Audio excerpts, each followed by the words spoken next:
Hi, Charlie.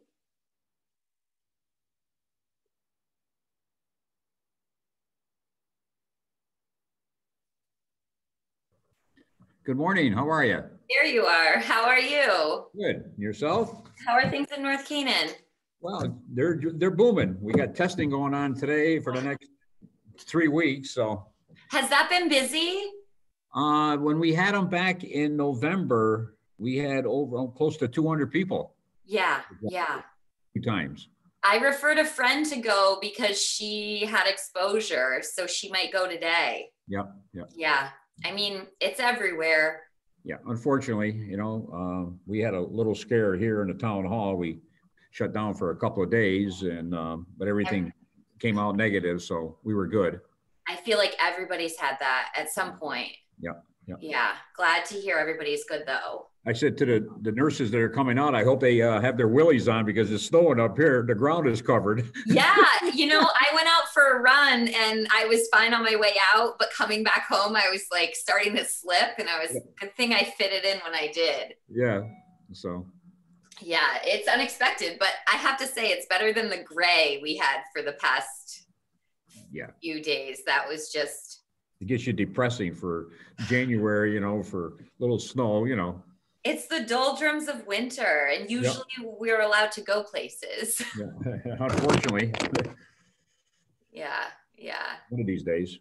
I know. I'm like, stay put and hang in there. That's kind of my mentality right now. Yep. Everybody's getting geared up for their shots, I hope. Yeah, I feel like I'm going to be at the end of that line. I could be on both ends of the lines. It's at over the 75 one too, and if they can push it to 65, and then if we get them through, through the town here for first line people, we'll see what happens. Yeah.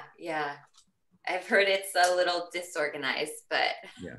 Well, some of our first responders, the ambulance people, has gotten them and stuff like that. So, which is good. Yeah, it's hopeful news when we hear. Yeah.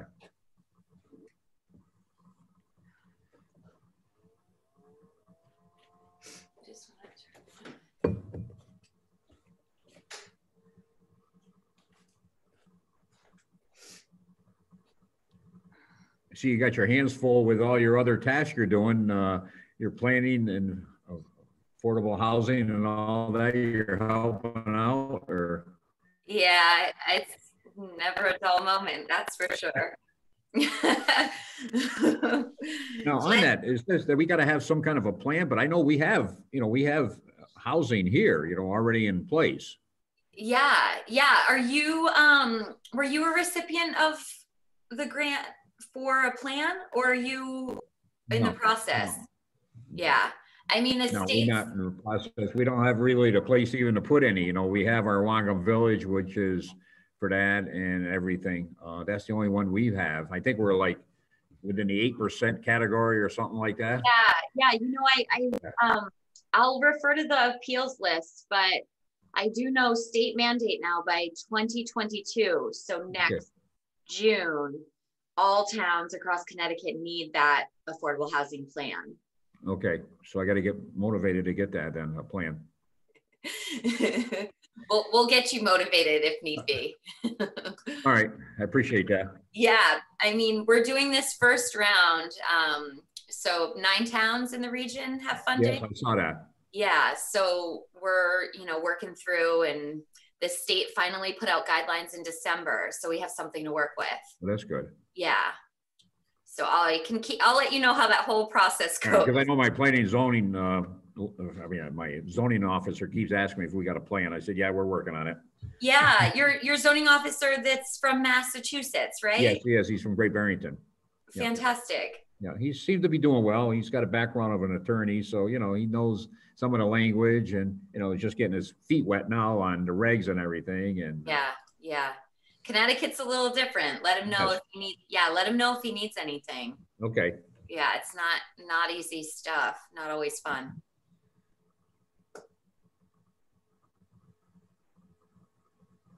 Good morning. Morning. How are you, Barbara? Good.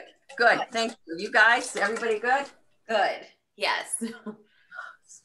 I had like 4 Zoom meetings yesterday. I'm kind of zoomed out. I know the feeling. I really do. My eyes get a little red. It's like, no, I swear I haven't been crying. Good morning. Okay. Good morning, Janelle. Hi, Heidi. How are you? I'm Is great. it How are you? Hetty is it Hetty or Heidi? It's Hetty. Okay, good to know. I'll try not to mispronounce it, but no promises there. All right, no problem. Happy New Year. Same to you. Thank you.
Morning, Rick.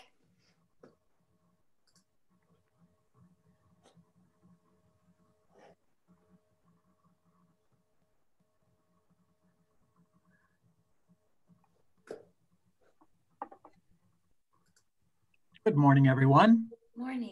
Morning, Rick. Morning. Morning.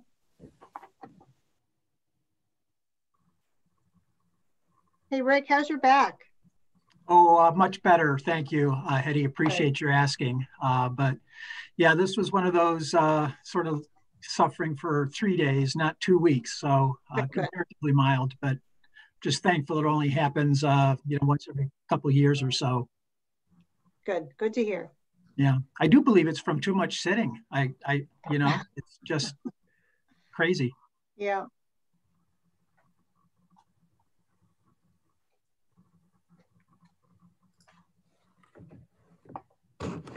Hello, Maggie. Nice to see Rick. you. Happy New Year, Rick. Yeah, you too. How are you? Good, thank you. Yep. Good. Glad to hear it.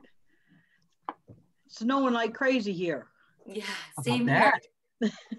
Days. Supposed to be a shower. Ha! Yeah. I prefer it to the gray we've had the past few days. Right with you. Yeah. Anything good about that, Maggie? It's letting up here in North Canaan, so it's coming your way now. Okay.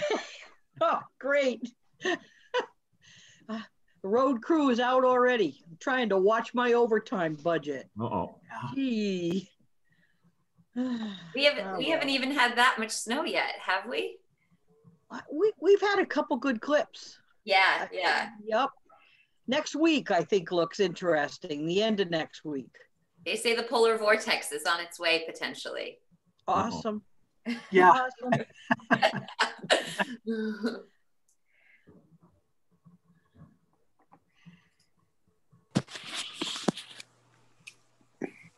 Hello, everyone. It's Steve Silver, and I don't want to see any more storms, so let's not even talk about it for 21. I think we've had our share for 2020. I'm with Steve. Good morning, everybody. Good morning. Morning, Don. Good morning, it's Denise. How are you? Morning.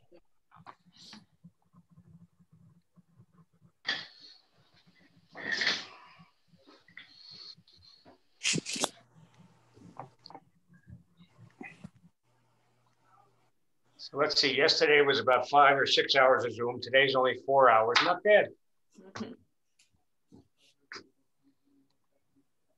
Chairman, we do have 12 members on right now, if my count's correct, just for you to know. Well, that's a quorum, but you know, it'd be nice to have more members before we really get started. Perfect.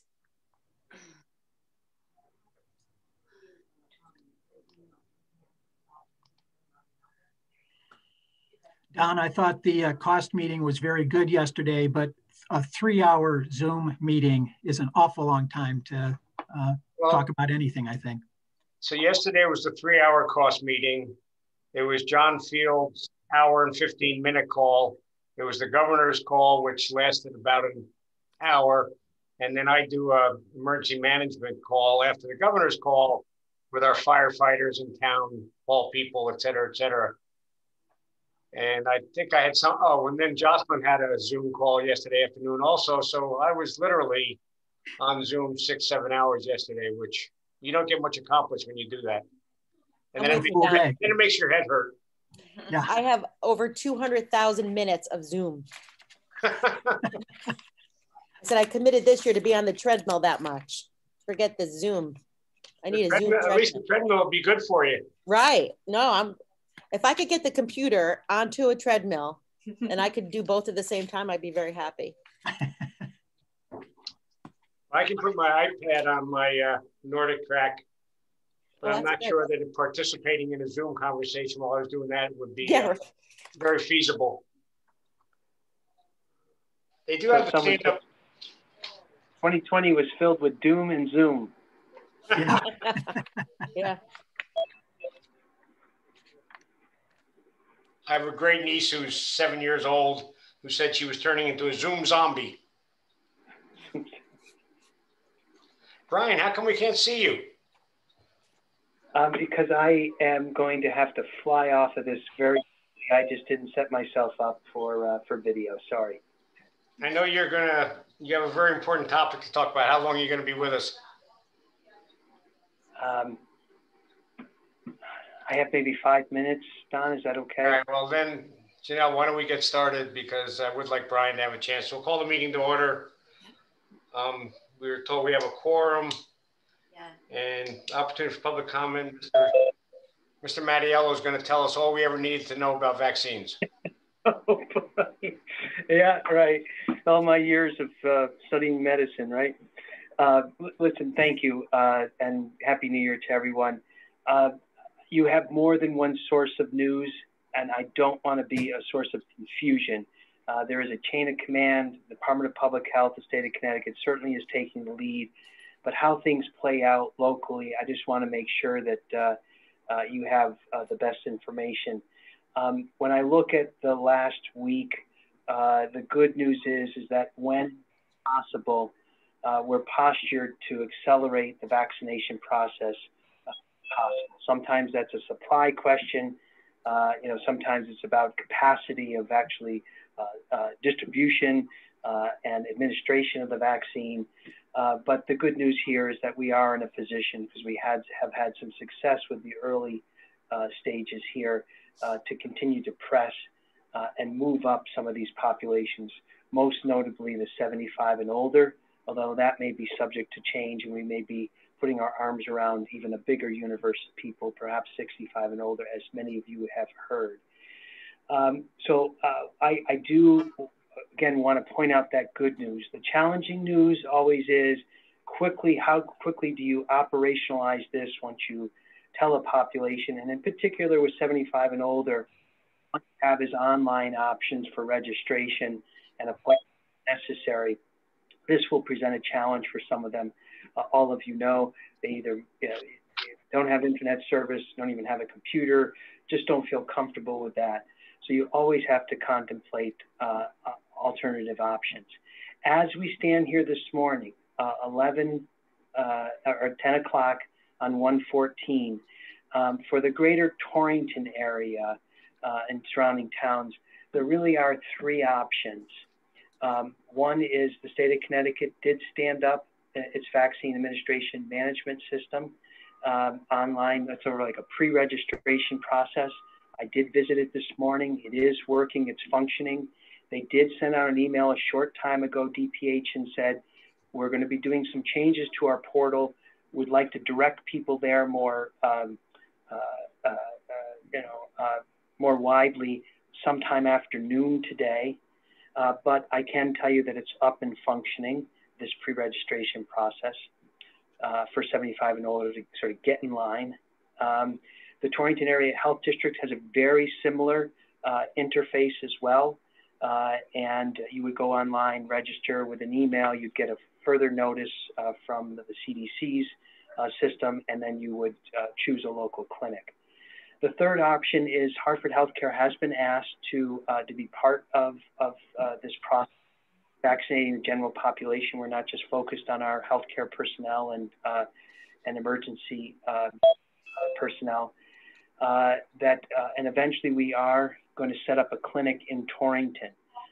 They popped them up in Hartford, New Britain, Norwich. There's going to be one in Fairfield County. We are expected to be open a vaccination at the State Armory, 153 South Main Street in Torrington, the week of January 25th. So when we direct people 75 and older to register through the Hartford Healthcare, when they go on there now, I want to be clear, the 153 South Main Street, Torrington is not an option for them to click as where they would like the site for their vaccination. So I want to point that out. I'm in a bit of a tight spot of this is out there and I want people to know their options. We are trying to change the site so that it, it indicates to people coming soon, you will have a local option for that clinic or for the administration of that vaccination at the Armory. I hope to solve that problem. So again, three options: Hartford Healthcare, State of Connecticut, Torrington Area Health District. I am pleased to note that while these are all three online pieces, the State of Connecticut is looking to establish through a 2-on-1 line the entire appointment process and source of information and assistance with doing that scheduling. And we are moving, Hartford Healthcare is moving towards an online option as well. Unfortunately, that's not ready in the moment, but will be coming. And so as we speak with our 75 and older people, if they want an online or a phone option and they want a local clinic to choose from, they need to be patient in the moment. We are playing a little bit of catch up here, but that all of these things are to fall into place in short order. I think those are the things. Oh, one other point. I'm sorry. One other point I wanted to make. Very important. Anybody who has a history of allergies, sometimes these remote clinics may not be the best place to get their vaccination, and we would encourage them to consider. We'll have a local option here at Charlotte with it right outside our ED trailer. We will accept members of the public to receive their vaccinations here right on our main campus, if they have a history of allergies. Can I ask a question? What has that got to do with it? The allergies? Oh, some people are having reactions to the vaccines, very minor. Our experience is less than 1%, but there's been some considerable information out there, some frequently asked questions on a number of sites. There is a question that's asked when just before administration of the vaccine: have you ever used an EpiPen? Do you have active allergies? So, we would encourage people to ask their primary care if a vaccine is appropriate for them, if they do have a history. And if they do say, go ahead, you'll be fine with the vaccination, we would just encourage them close to the hospital when they're doing that. Brian, if I could add to that, the University of Connecticut also has online sign up for vaccination for those 75 and older. And I know not everybody in our region, it's easy for them to head to Farmington, but I know a couple of people who were able to get online yesterday actually and signed up for Farmington in the next week. Very good. Thank you so Brian, much. I can. Bob Valentine, on the subject of allergies, is it all allergies or those allergies that are anaphylactic in nature? The EpiPen question is asked, and if you've ever had to use one, that obviously gets at the stronger allergic reactions. That tends to be a threshold question. The history of allergies is really more of a consultation with your doctor. So it's not necessarily if somebody has hay fever or they're allergic to the neighbor's cat. That's right. Yeah, that's right. People with allergies are receiving the vaccine. It's when you get to the point where I've had to have an use of an EpiPen that becomes obviously a different situation. Okay, good. And that just gives us a little baseline. So Brian, Brian, I have another question for you. You may not be able to answer it. I'm looking at their website, the ct.gov website, and under frontline essential workers, they include frontline public and social services, people who must deal with the public. Do you know whether that includes town hall employee type people who are, the town clerks or tax collectors or people who are dealing with the public, or is that undefined so far? Yeah, I believe that's partly what the noon clarification, post-noon, in the communication we just got from DPH saying clarity on the phases and who's included. So I believe we will begin to see further clarity around that. Most of the talk has been around the 75 and older, but obviously the essential workers definition and the congregate setting definition has been under some scrutiny these past few days. Well, for a few of us on the call, 65 and older would be good too, so. Okay, all right. I have a question, Brian. Curtis?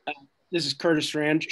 Should we be filling out the VAMS forms for our town employees, town hall and highway, whoever aren't on fire departments and stuff? And then who should we submit those to?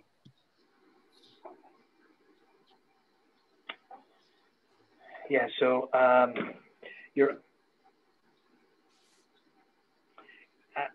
actually going to hold on that. I'm a little uncomfortable answering because I don't want to give you bad information. Okay. The state of Connecticut and Torrington area health districts are using VAMS when it's an employer or organization-based effort. You will be communicated with directly how to direct your employees. Right. I've spent less time, Curtis, on that front. I've been more the general population and obviously the healthcare personnel. So I'm probably your best source on that. I'm sorry. I can. This is Mike Chris from the town of Harwinton. I did have a long conversation with Rob Rubo over the last couple of days. First responders are already receiving theirs. Our VAMS was filled out a couple weeks ago. They're part of 1A. They were submitted, and our first responders have started to receive them. In fact, the second phase of first responders went today. Right. And municipal officials, according to the Torrington Area Health District, who collects our VAMS lists, are the ones that, when we were talking yesterday, that municipal officials are under 1B, because that's our phase that we're supposed to be in. So you should fill out. We have already had our official list filled out already for the last couple of weeks. We've just been waiting to submit it. We submitted it this morning. So our town employees that opted in to have the vaccine on that list, and that list has been submitted. Michael, who did you submit that to? Torrington Area Health? Yeah, I sent it right over to Rob. Okay, thank you. Yeah, you're welcome. So Curtis? Yeah. John Field. So from what I understand, you should have a designated person for submitting that information, correct? We have several. We have Jackie Rice doing it for various, EMS people, but then there was a thought that I should be the one to do it, or my assistant for the town hall employees and those on the road crew who don't have fire department 1A status. Yeah, so Jackie's group already has been submitted through VAMS, correct? Right, but she didn't include the town hall employees. No, definitely not. So from what I understand, you could submit them through VAMS today. Right. The rest of Torrington Area Health. Yeah. So yeah, you could submit that. John, it's Jean. I submitted to become an employer coordinator, and I haven't gotten the notification back from VAMS yet, and that was probably almost a week ago. Yeah, and Gene, I'll tell you, All they've told us is we need to communicate that you need to be patient.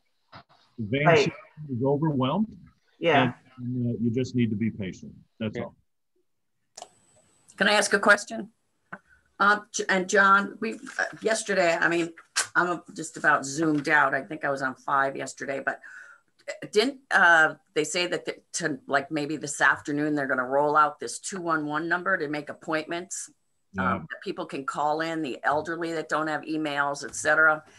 I mean, and we talked about the communication and how awful it is and how sporadic it is. But is that telephone number or 211, they're going to be able to make appointments by calling in by the end of the week for 75 and older? Yes, that is our understanding. The number has been designated already. It would be for information and assistance with scheduling 211. We do believe we'll have more information on that it will be live either this afternoon or starting Monday, because it does have a Monday through Friday 8 to 4:30 set up at this point. So it'll be day hours to receive call-ins.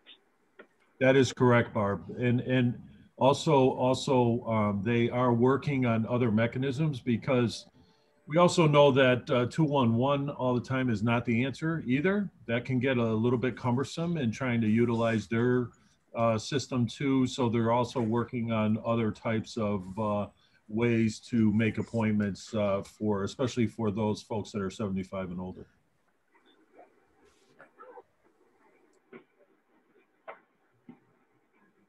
Hey, John, I'm right with Barbara. I'm feeling like a Zoom zombie at this point, especially after all the calls yesterday.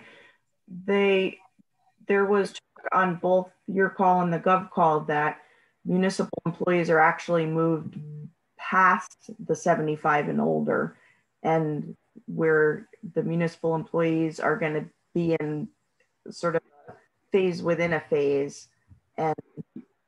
And so now I'm confused all over again. Yeah, that's Curtis, you said you submitted your whole list. Yeah.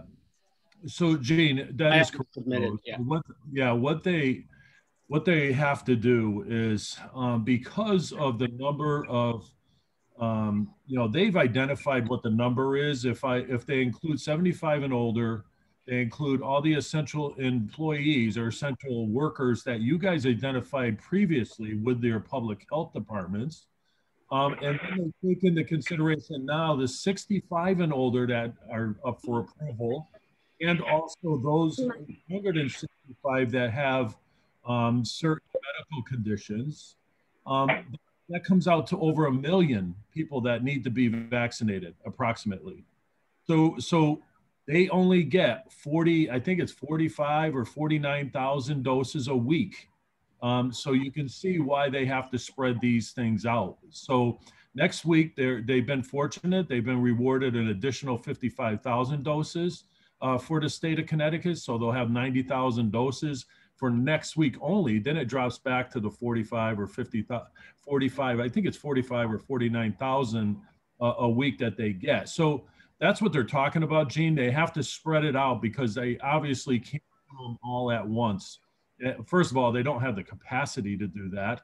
And second of all, they don't have the vaccine to do that. So they are taking that 1B group and trying to spread it out a little bit so that, the 75 and older are the priority. And then those essential employees are next, or essential workers. And then from there, go down to the 65 plus, which is probably going to get the governor's approval today, 65 plus.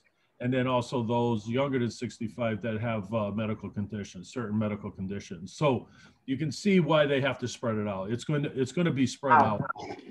John, if I could add to that, though, I think Farmington Valley Health and Torrington Area Health are operating differently at the moment, which adds to the confusion.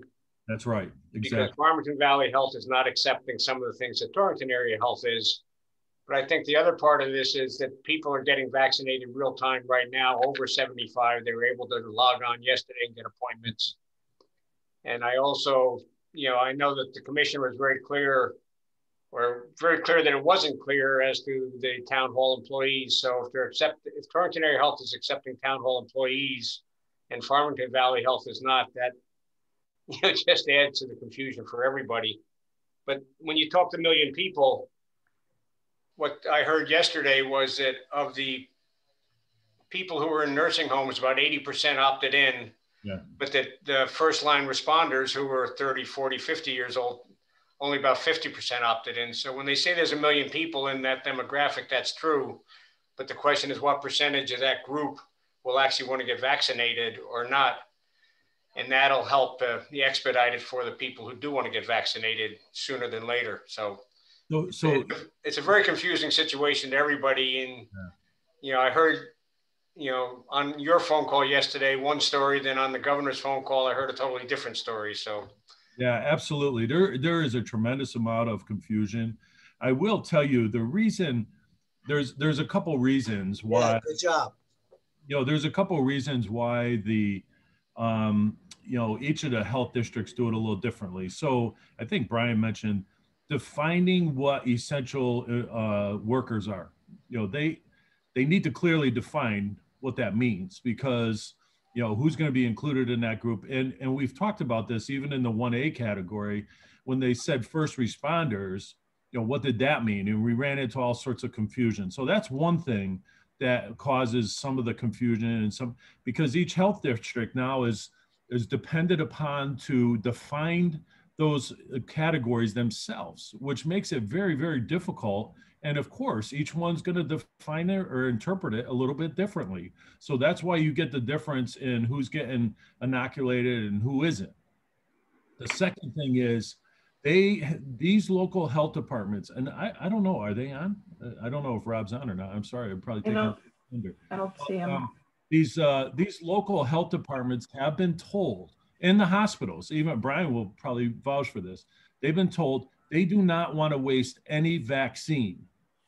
Do not waste any vaccine. So what does that mean?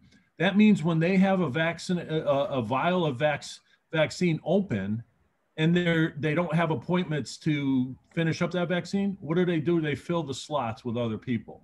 That's the reality of it. And that's what's happening. So people that aren't even in the category. So, I always hear this, there's teachers that have been inoculated. Yeah, there has been, because they've been told not to waste vaccines. So what do? When they have leftover vaccine, they don't want to waste it and it's ready to expire or going to expire, they are calling in people. They have a list probably somewhere of people that are available and want the vaccine that they just get right in there right away. I believe that's the reality of why there's such differences and people getting it and not getting it and such like that. So we want to make sure we do the right thing for our workforces. Well, so then you run into this issue. I've had many of conversations with EMDs or those coordinators. I'll call them I forget the actual name of the people that have to enter their people into VAMs. But I've had many questions from them in regards to, when do I submit? When do I not submit? I mean, there's supposed to be communications coming out of DPH to tell you when these things will happen. But at the same time, there's people that are following the rules according to their interpretation of the rules and categories. And sometimes it seems like, they say we're getting penalized because we followed the rules when other people are just submitting and getting in, and so you run it. It's very, very frustrating and it's very confusing. DPH is well aware of our frustration. We tell them all about it on every single call, and even on these vaccination distribution planning calls that we're on every week. We're telling them, you got to get better with messaging. You got to get better with definitions. You got to get better, because they are causing a tremendous amount of angst and frustration amongst the troops. So.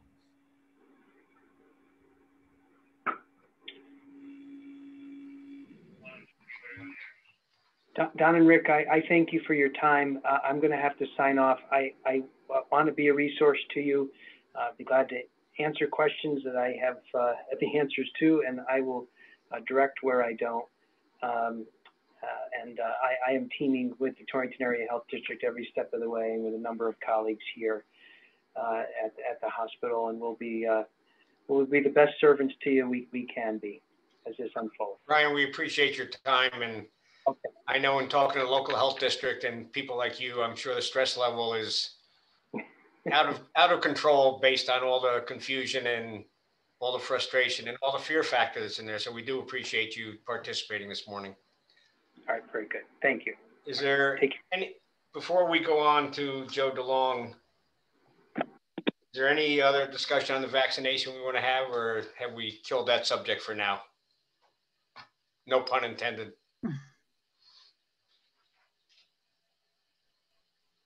Kill it. Kill it. Okay. I agree, Barbara. Okay. Joe, I saw you're on and you're up next.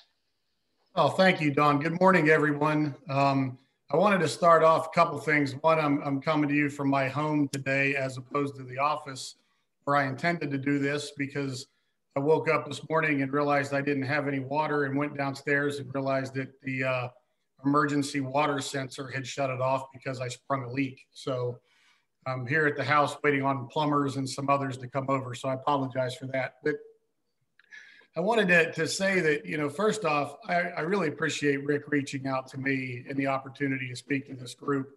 It's always, and I mean it, I'm not just saying this, it's always my favorite COG to come and present to, if for no other reason than the fact that traditionally you're about as contrary over things as I am. So I feel like I always kind of fit in well in that environment. I want to say that we're going to go over just very quickly some things that I think that we're gearing up for this session and what our approach is going to be, but preface it with the fact that, you know, that agenda is always ever evolving, subject to change based off of what's going on at the Capitol at the time, and also based off of how many times that Don Stein calls me up and yells at me over something. We adjust over that as well. So a couple things. One of the things I think from our board and our staff that we really want to emphasize and have been emphasizing to legislators is this is almost the time of being a legislator that's much like being a doctor taking the Hippocratic Oath, which is do no harm.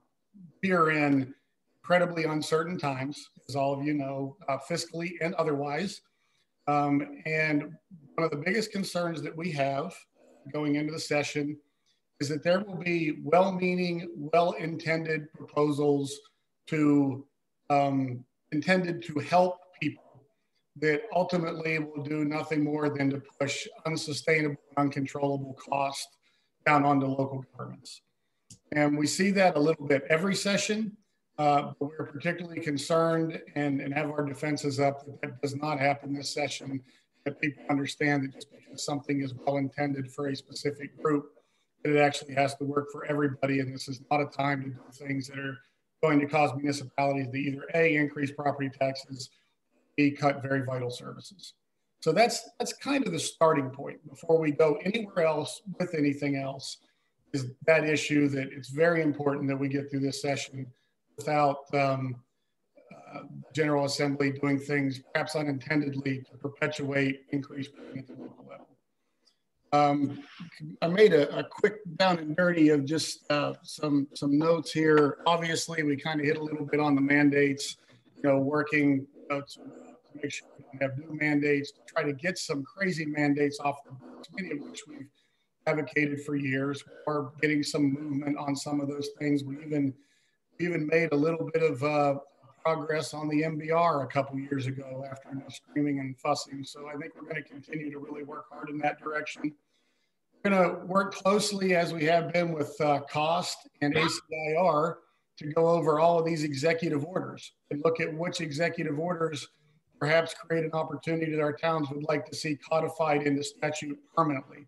So that's something that's being heavily reviewed and talked about. And I suspect that there will be some areas where some things have been identified in executive orders where we can make the continuity of government better by continuing to allow communities some of those tools in their tool belt. One of the big issues, as all of you are aware of, that will be addressed this session in some form. I think we've positioned ourselves very well to be at the table to represent our members' interests on is the changes to zoning. With the race equity issues and everything else that are happening nationally, and last election, the balance of power in the General Assembly, I think it's safe to say that there is going to be zoning reform and zoning legislation. Our primary concern is making sure that, once again, that it's not something that's well-intended that ends up creating a ton of unintended consequences or unattainable mandates for many communities. Those fall in the area of, water, sewer, wetlands, other variety of issues that sometimes proponents don't always take into account. I'm happy with the fact that Desegregate CT and other proponents of these changes are working very closely with a committee of CCM membership of going through these proposals one at a time and modifying them and seeing what makes sense and what doesn't make sense. Again, that's going to be one of those things that's ever evolving, but I think the most important thing we can do as an organization for our members is to keep our members at the table. Defining those rules and regulations would work best for our communities, as opposed to things that perhaps were impossible for our communities to do that would be not meeting a certain mandate. Then one of the things that I really want to cover beyond that, I think is, from my perspective, the most important issue. It's not something that all of you deal with every day, but yet you do deal with it every day, whether we often think about it or not. And that is, the fact that whether it's funding for pilot, ECS, TAR, LOSIP, STEEP, you name it, all of those things continue to be in significant jeopardy year in and year out. And the state cobbles together budgets year in and year out to get through the moment without having a plan for the future or without addressing what is a $60 billion unfunded liability attached to our state and local pension and OPEB liabilities. That is a very difficult issue, but it's one that has to be dealt with. It has to be addressed. It has to be addressed. Like, our commitment as an organization is to try to drive an intellectually honest discussion on it.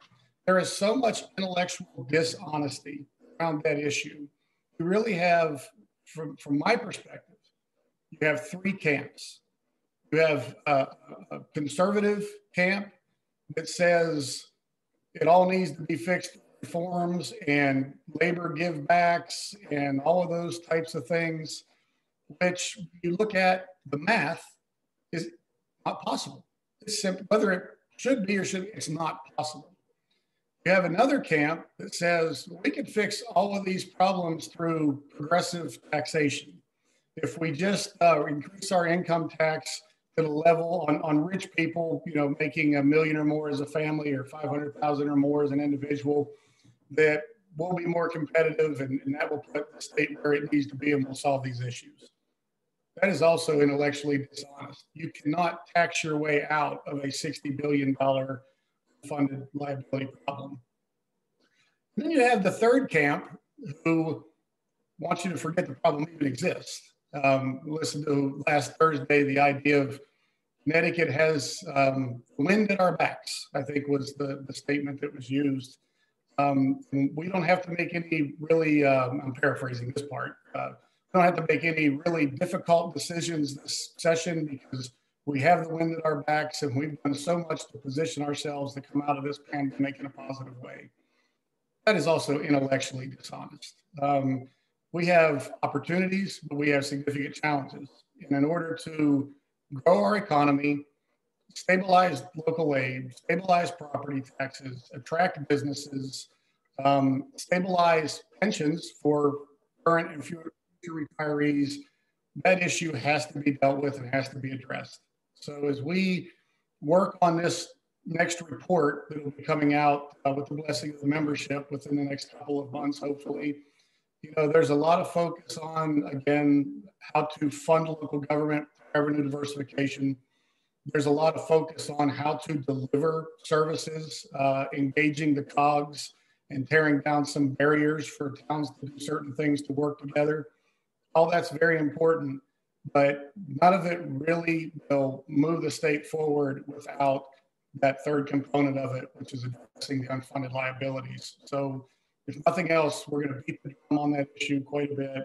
We're going to continue to point it out, and we're going to offer solutions that, well, may be difficult and people may have an opportunity, or will have an opportunity to disagree with, or strongly even disagree with. We'll be able to at least frame a debate that says, this is an honest fix. If you don't like it, what's your honest fix? Let's stop ignoring this problem, because we're back here year after year after year until we address it. So I'll end with that and take any questions that you have. Again, I want to thank you for having me on here. I tried to be brief because I know you're pressed for time. And I want to thank, again, one more time, Rick Lynn, for the great work that he does for his communications. Typically if Don calls me up and yells at me, Rick follows up and explains to me exactly what Don meant. So that's a good thing for us to be able to move forward in our relationship. And I really appreciate the very good work that he does. Thank you, Joe. We always appreciate your comments. And one of the things I will add, even though I think you know it already, is there's at least several members of the Council of Governments who's willing to come testify anytime we're needed to help the process move forward. I know, Bob Valentine, Dan, myself, Mike, Chris, and there's others who've been involved over the years. And, we used to sit in front of the legislators, but I'm not sure how the virtual thing is going to work. So, but in any case, please keep that in mind. Now we'll open up to questions. Hey, Don, can I respond to that just real briefly? I wanted to make everybody aware, because you made such a great point. We're actually working internally to put together, hopefully more sooner than later, a webinar for our members on how to follow and how to access this legislative session. And I'm actually, our policy and advocacy team is working on it. The General Assembly is still figuring some of it out themselves. But I'm actually anxious to even sit in on that webinar myself, because I have a lot to learn about how this virtual session is going to work. So just wanted to make you all aware of that. That's something that should be coming your way very soon. Will be a training on how to handle this General Assembly session from a technology standpoint, which will be obviously significantly different than anything we've done before. I think that'd be a great idea. We have questions for Joe? Joe, I really appreciate your assessment of the status in Hartford. I find it to be spot on. The thing that I find that's frequently missing, and I think my colleagues here would agree, is that the terminology and the assessment that you're holding us harmless, primarily on ECS funding, is also intellectually dishonest. Most of these selectmen throughout Litchfield Hills have been cut. And certainly there's been no COLA adjustment. If you were to go back at our audits, which everybody's just got through, and you look at the level of funding, there's been no increases to account for inflation or teacher contracts or anything. So we have been cut. The proportional support of education has diminished over the last 10 years to a level that's causing this unsustainable real estate taxation in Connecticut, which is killing our economy. And so when you say that there's people wanting to ignore, they're ignoring that they're really not helping education here. It's just more and more on the backs of the houses and the families that are trying to live here, and it's killing us. And to say that there's got to, we put in the formula and it's supposed to work based on, it's still not adjusting for inflation in a way that's real, because we all know we're paying these increases in overhead and teacher contracts to support them. So I appreciate your sentiment, and anything we could do to get that realization, to have the honest conversation, is appreciated. Sir. Thanks, Dan. Any thumbs up, or Bob? Quickly. So, Joe, our legislature's in session, and are there hearings happening currently? I've always relied on cost and CCM's announcements for hearings. I haven't seen any. Where are we in respect to that? And when can we expect to hear about potential hearings going forward here? Sure, Bob. Yeah, first off, let me say we also have Mike Muzinski and Zach McCown on tracking this every single day. Mike may be able to offer a little bit of insight than I can generally, but right now, what I see happening is a lot of administrative setup on the part of the General Assembly. They're figuring it out. They're figuring out their process. They're passing their rules, that sort of thing. The hearings have not started yet. But if Mike, if he's available, I know he was on, Mike, I would, defer to you to jump in and answer that question if you can answer it more thoroughly than I just did.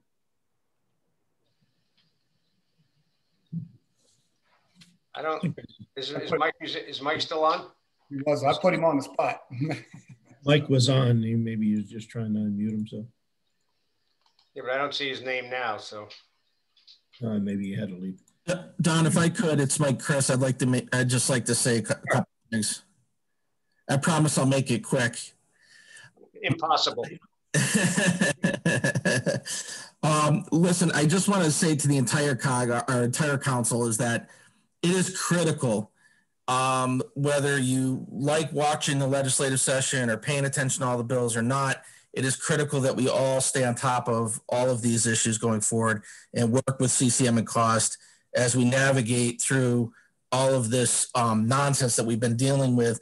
Lower revenues in our communities because of the COVID pandemic, the increased costs not being covered. There's been conversations and talks, and I haven't seen anything actually pen to paper from the legislator of the escalation of the ECS, meaning that when they talked about decreasing our ECS over the last few years, an escalation of that, moving up that timeline in order to close some of the gaps, a change in the ECS formulas. There's been conversations on that. This whole zoning thing cannot be done from the top down. It needs to be driven by us here. In all of our COGs across the state need to work together in order to look at this. Again, I know Rick sent out the document that I sent to him in reference to the Blue Ribbon campaign that was done back in the 90s on water quality and zoning concerns. Those are all things that we need to pay attention to as we're going forward. Our residents across the state are in dire need right now.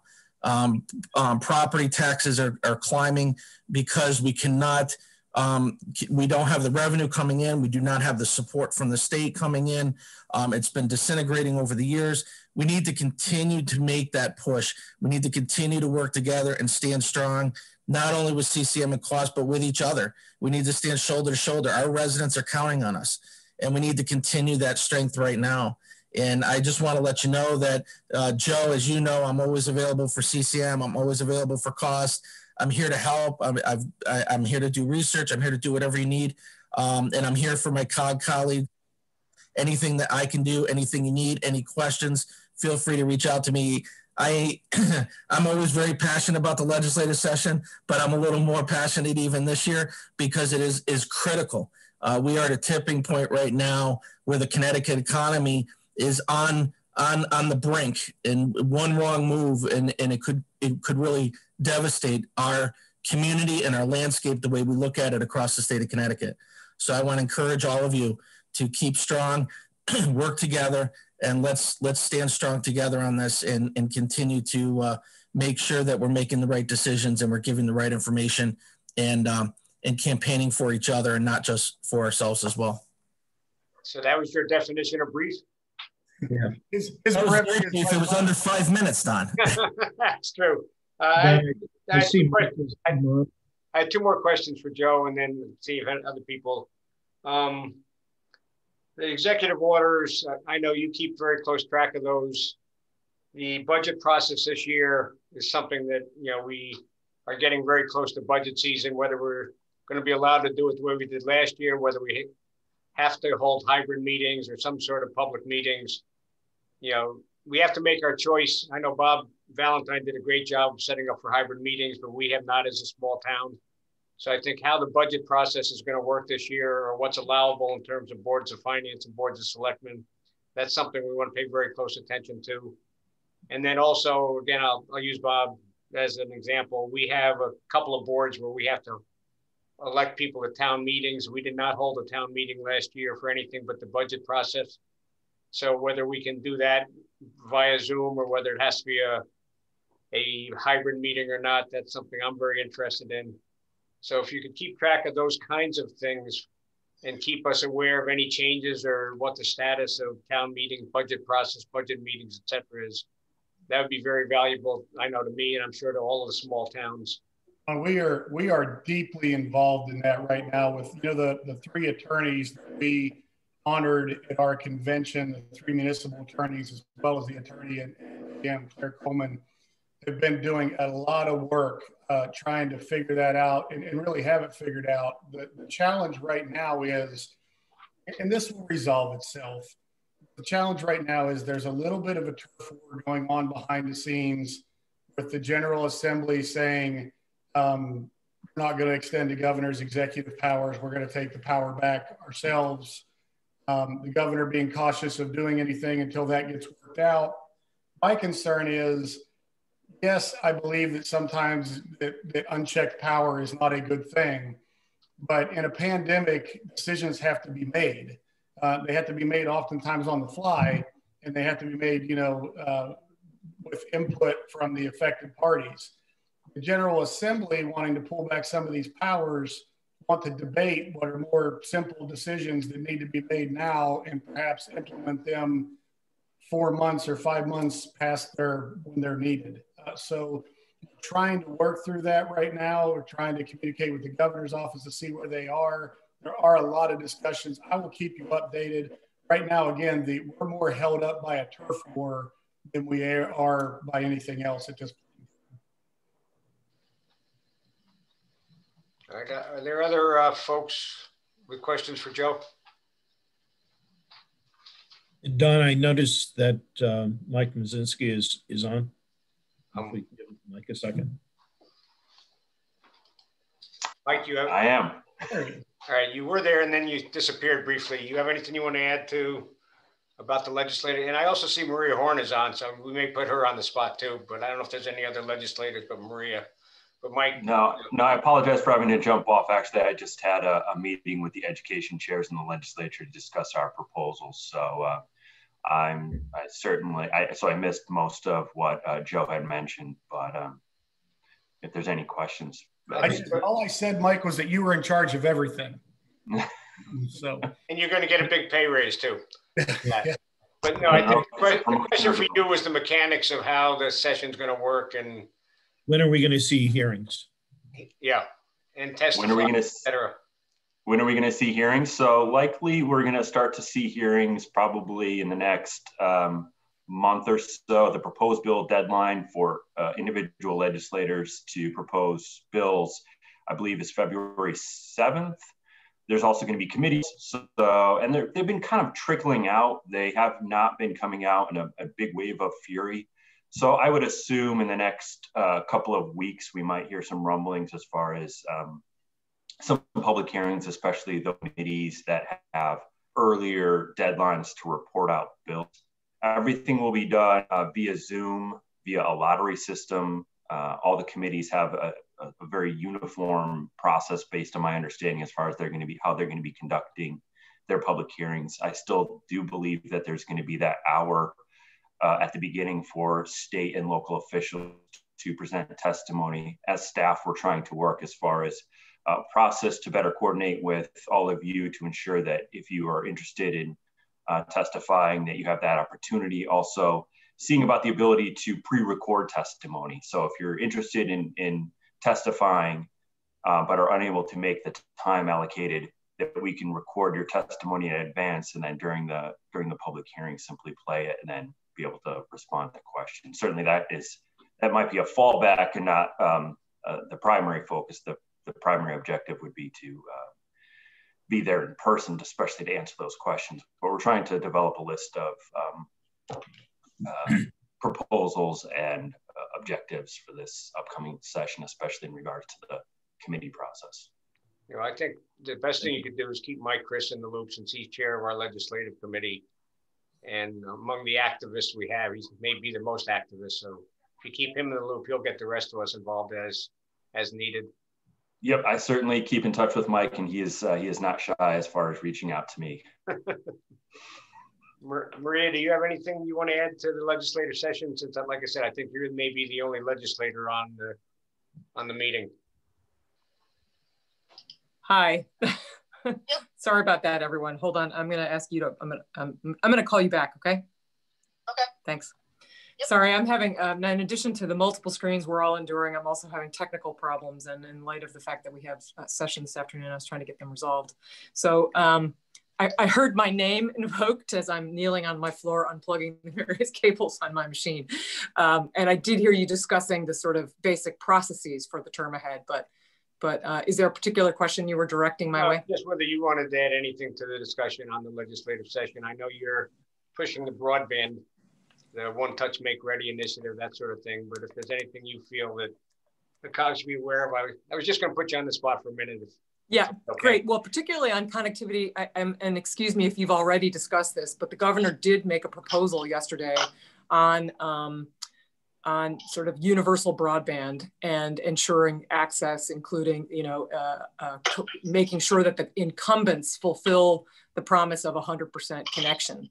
And so this is in early stages, and I hope to get more details on it this afternoon, but I know that there was, at least I believe there was a conversation held yesterday with Cost about that proposal, it does include One Touch Make Ready in the series, at least as outlined to me late last night. So I'm really hopeful that that will be a real push to help our neck of the woods as well as other rural communities throughout the state. I think it's a good step forward and a recognition that our distinct challenges are, infrastructure based and not just, the shorter term solutions that have been proposed during the pandemic. Thank you. Thank you for responding on such short notice. Well, I'm sorry. I intended to be more present in this meeting until I'm also on the Rural Caucus call at the moment, which is obviously relevant to many of the issues that we're concerned with as well, trying to listen to the agricultural concerns that are being raised there. But I wanted to make sure that I could at least tune in. Any other legislative questions or issues we should discuss before we move on to the mutual aid question? All right, with that, I guess between Jim O'Leary and Paul Gibb, I assume one of you will talk about the next item on the agenda. Hi, Don. Thank you very much. And just to be quick about it, let's just turn it over to Paul and let him discuss. You there, Paul? Yeah, I'm here. I had to unmute myself. Sorry about that. Okay. A couple of weeks ago, Don got in touch with Rick Lynn and myself about the whole issue of a public works department that might be affected by COVID and really unable to plow their roads in a winter storm event, and some processes that we might be able to put in place to deal with a situation like that. So I had some conversations with a couple of the public works department, public works directors here in the Northwest Hills COG area. They agreed it would be, something, it would be a good idea to, talk about this and at least have some idea of how we would go about handling a situation like that.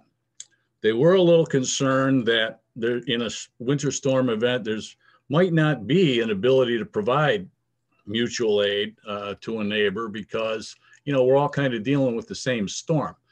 A big snowstorm that affects Goshen is probably going to affect Litchfield and Cornwall and Norfolk and Winchester and Torrington to the same level and keep us all pretty tied up. So if mutual aid is needed, it's probably going to have to come from farther away. It's going to have to come from the southern part of Region 5 or maybe even farther away, some other DEMS region. Antonio Iadarola, who's the chairman of ESF 3 here in Region 5, said that the best thing that any town can do is to have some arrangements in place with, contractors. Now, I'm getting ahead of myself a little bit here. We did develop some guidelines and we sent them out to you all. I don't know if everybody's had a chance to look at those or if we should have them put up on the screen by Janelle. Would you like me to have Janelle put them up on the screen?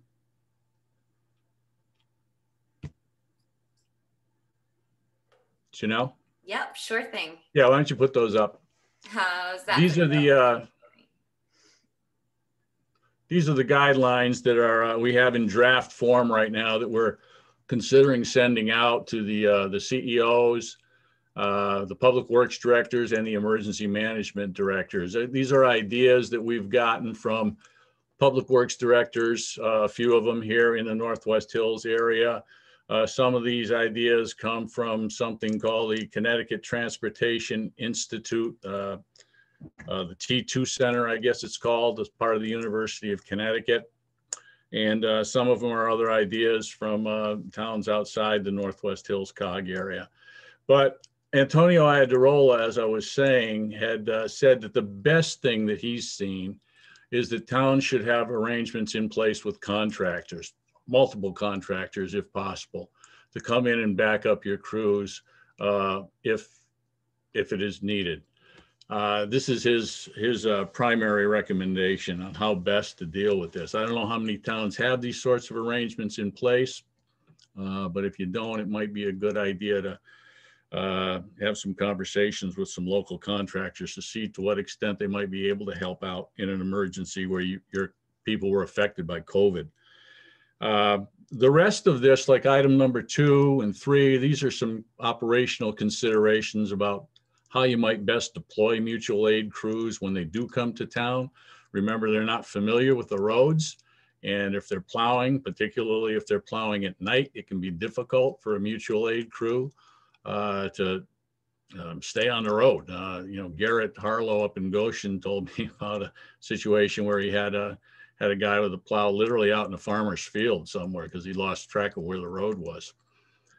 Communications is another big thing. If you have mutual aid crews come into town, how are you going to communicate with them? Maybe your public works department has a few portable radios with your public works frequencies programmed into them that you could lend to these people to be able to keep in touch with them and coordinate them. Number 4, I think, is worth noting too, the Interstate Mutual Aid Compact, which will be attached to this document when it's released. This talks about how CEOs need to declare a state of emergency before requesting mutual aid in order to be sure that all of the liability protections under Title 28 are activated for the municipality and the crews that may be coming in, the mutual aid crews. Some might say, well, a lot of our towns have already declared a state of emergency as a result of COVID. We're already under a state of emergency. Well, yeah, that's true. And that might be adequate. I'm not sure.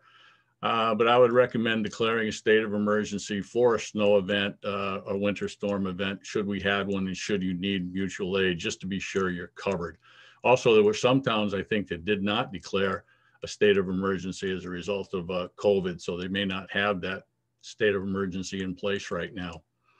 Ensuring coordination between the CEO and the DPW director, that's item number 5. You want to be on the same page about whether or not you need mutual aid or whether or not you can afford to provide mutual aid, maybe to another community. And coordinating requests through the DEMS Region 5 office, I think this will be important. You might be able to get some help by coordinating directly with your neighbors to some extent. For instance, where a road goes from one town into another town, maybe a plow could just continue across the town line and make a loop back into his own town. That might help out to some extent. But if we have to get mutual aid from farther away, other parts of the state of Connecticut, this is where we're going to need John's office to really coordinate that for us. So after declaring a state of emergency, you'd submit your mutual aid requests through John, and he would have to figure out where this mutual aid might be coming from. In WebEOC, this is item number 7 here. In WebEOC, there is something called the Community Status Board, and EMDs can keep this up to date. It's basically something which lets us know what departments around the state are being affected by COVID, whether they're police, fire, EMS agencies, also public works agencies. so we can kind of see a problem that might be developing in a particular town. Item number 8 is having a policy in place regarding the use of drivers under quarantine for COVID. You might be able to use a driver who is quarantining because of exposure to COVID, but is not exhibiting any symptoms. And the town of Simsbury has developed a policy for doing that, and that will be attached to these guidelines when they come out as well. Basically involves being sure that driver is assigned a particular truck and isolating him from the rest of the workforce while he plows. And finally, considering the use of any retirees, if they're available, or other personnel, perhaps from a fire department with a CDL that could be used to plow, even if these people were only assigned to plow parking lots and things like that, so that would take some of the burden off of the town crews. That's about what we've come up with. I guess the idea was to give you folks a chance to look at this, to see if there was anything else you thought might be or should be added to it or changed. And then we would release this either later today or sometime tomorrow. So that's about what I have. Any questions?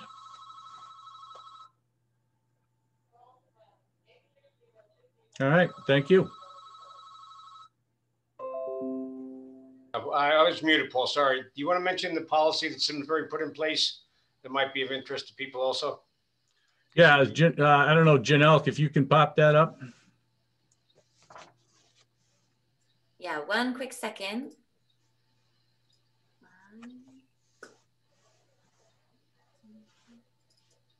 And again, this will go out with the guidelines when they come out later today or tomorrow. There we go.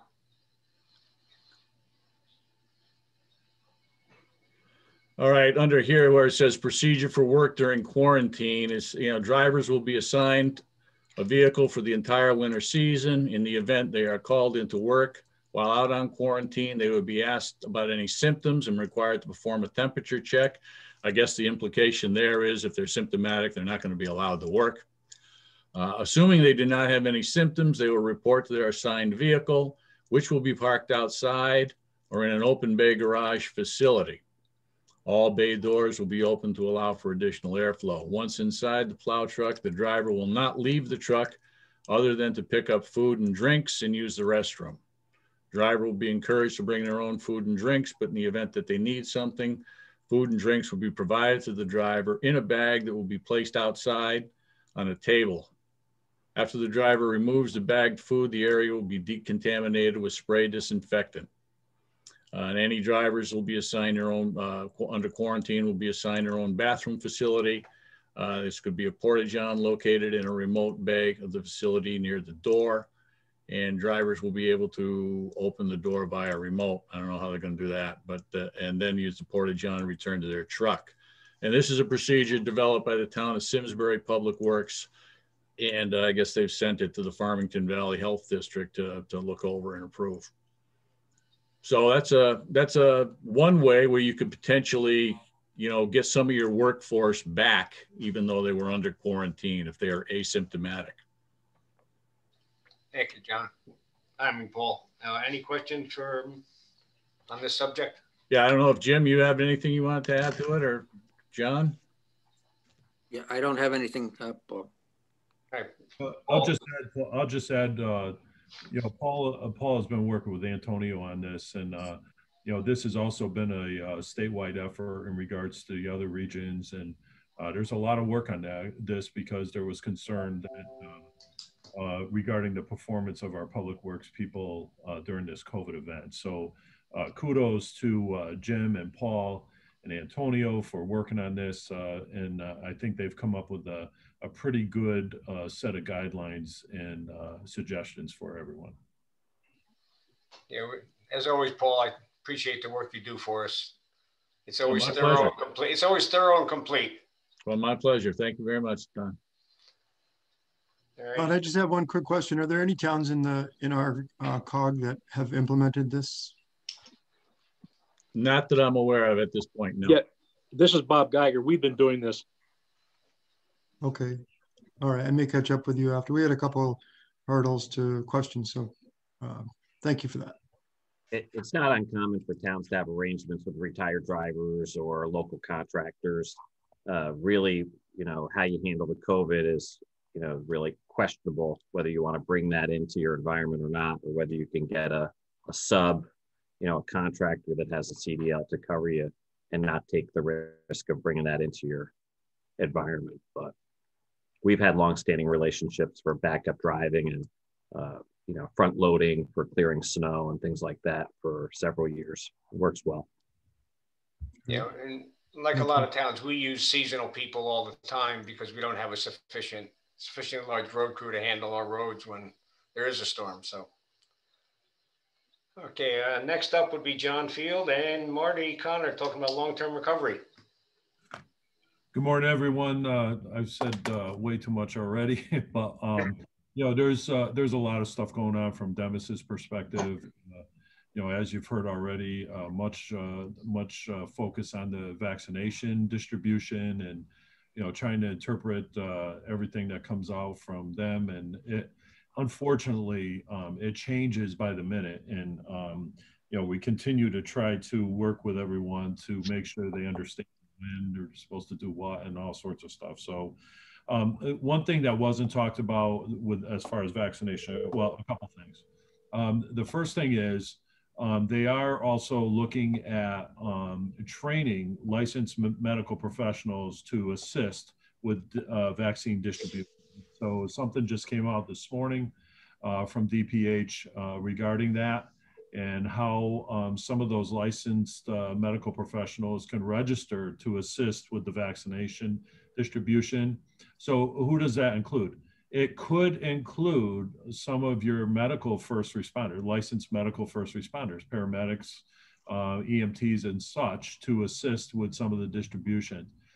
It is anticipated as we move forward in this, that we will see mass distribution, vaccination distribution points set up in many towns. So, I know there's already some planning going on in regards to that.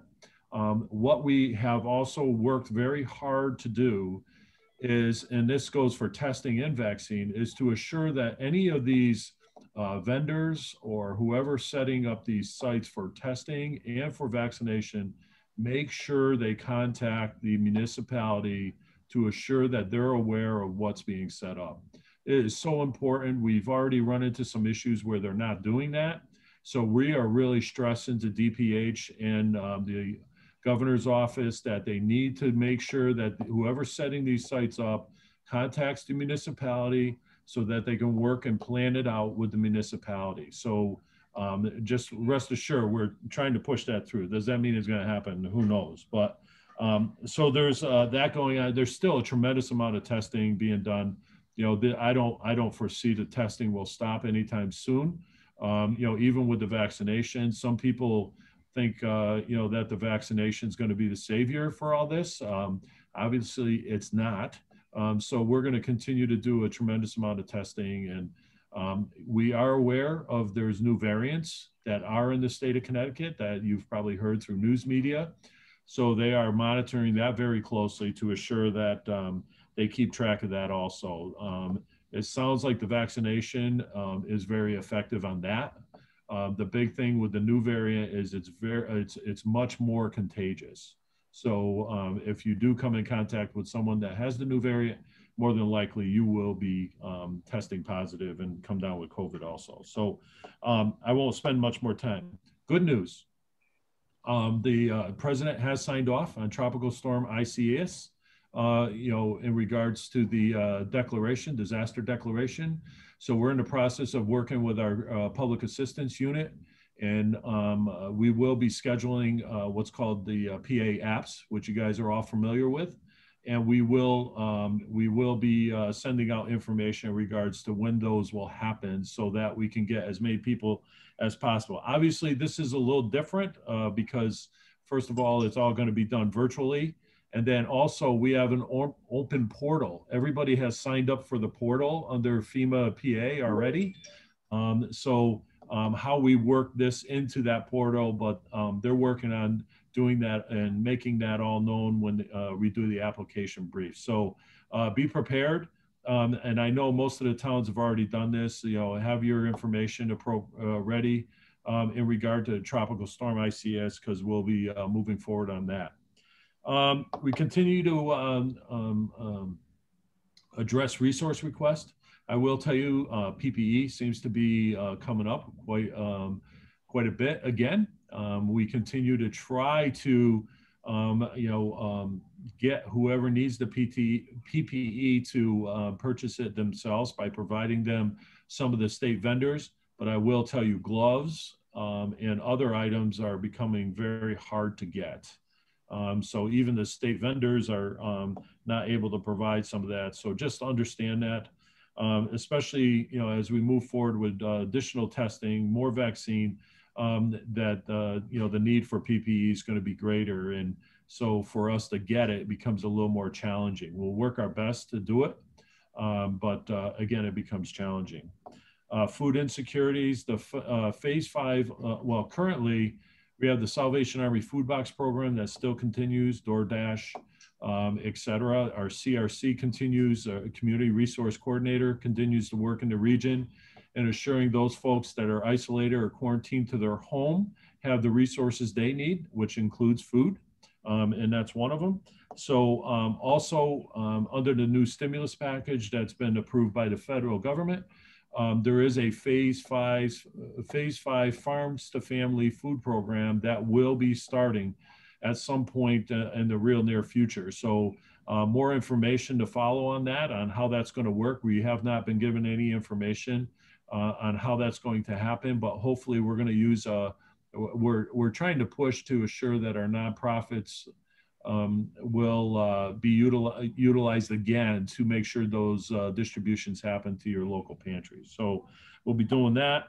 And then the last thing I have before we move into long-term recovery with Marty, the last thing I have is we're currently, just so everyone's aware, we're currently working with our law enforcement side of the house to monitor what's going on with the inauguration. Obviously the press has made it very clear that we're concerned about some of the get-togethers that may happen starting this weekend on Saturday. So we are kicking into a mode of monitoring. We will have the state EOC will have a virtual open or activation starting Saturday and go right through Thursday of next week to assure that we have appropriate people with their eyes on what's happening in all the towns. And so just need to let you guys know that. I've already reached out to our law enforcement folks in Region 5, ESF 13, as well as our RILOs from CTIC to make sure that we have an open communication as we move through this. Again, there's just some intel that's telling us that there may be some activity that happening in our future for that. So I'll continue to send out additional information to you all to assure that you're kept abreast of what's going on also. So with that said, there's a lot going on with long-term recovery also. I'll turn it over to Marty, who can fill you in on that, but thank you. Thanks, John. Yesterday we had a steering committee meeting for Region 5. We had report outs from our various committees, some of which kind of coincides what John was saying, the food situation for people that are quarantined.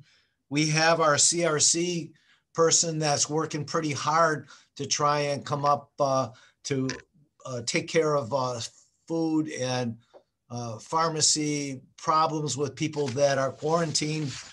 One of the problems is she doesn't have enough people to deliver it. So we found that out yesterday.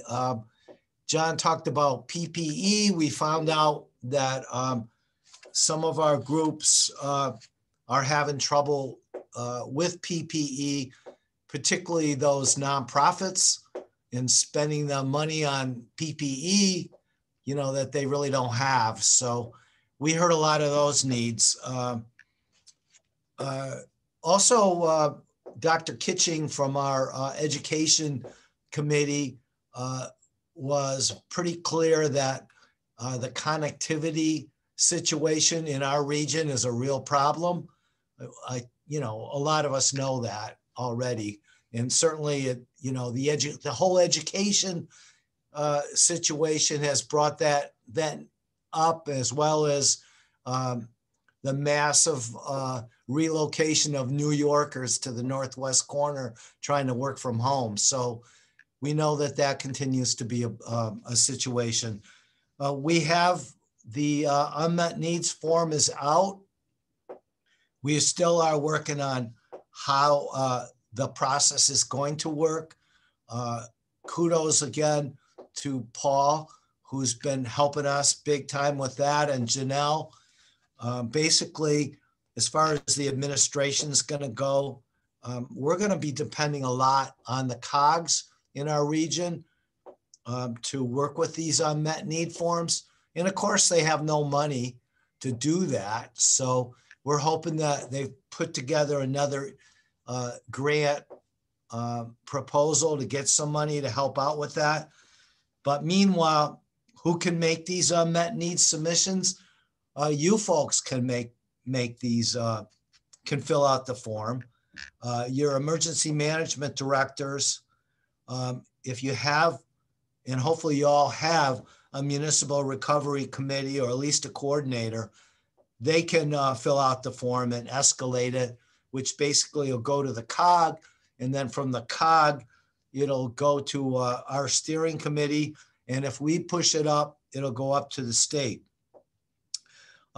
It's not a case management system. So you're not going to put in an unmet need for a family. I mean, this has got to be unmet needs basically for your town.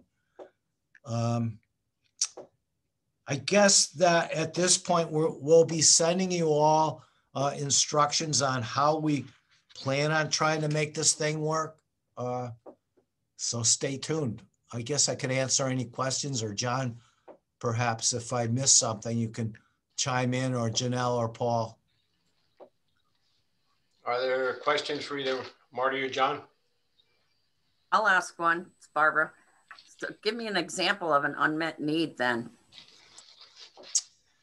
I guess if you have a lot of, more than one group of seniors or whatever that are having a problem with food. I know Denise in her area, Denise Rapp, she had in two of her housing units for seniors, there was a problem with getting food to those folks, or it wasn't so much the money as it was getting food delivery, so they didn't have to go out because they don't have transportation. That was more than just like one area, and there was local groups that stepped up to take care of that. If you can't handle it in your town with whatever resources you have, then push it up, and we'll see if there are others that can help you out. Okay, thanks. Anybody else? I think Janelle's unmuted. What did I miss, Janelle? Yeah, sure. So I have access to the back end of the unmet needs that are coming through. And some of what we're seeing is just a group of individuals that are unable to renegotiate a lease, business owners, that is. What else am I seeing? Similar to what Marty said, where it's groups of people that are seeing similar needs, and then their aggregate being added onto the sheet. A lot of it is with food. A lot of it is with childcare. And then back to the broadband issue as well. Yeah, Marty, I would comment, our long-term committee is meeting this afternoon to try to figure out how to reach out to seniors who may not know how to sign up for vaccines, who may not have computer access, et cetera. Because even for our small town, we have a few hundred people, 300 or 400 people over the age of 75. And we want to make sure that everybody has the assistance they need to get vaccinated. So that's one of the things they're going to be working on this afternoon. Yeah, I know I met with our fire chief this morning in Goshen and discussed that exact same thing. And I think in Goshen, they got a pretty good handle on who those folks are, so that they may be able to step in and locally help out as well. All right. anything else for either of these gentlemen? All right, thank you both. Next item, Janelle, the regional map viewer. Yeah, I'll make it brief. I do see the time. I'll bring up my screen as well. Just so everyone is aware, we've had a map viewer on the COG website for quite some time.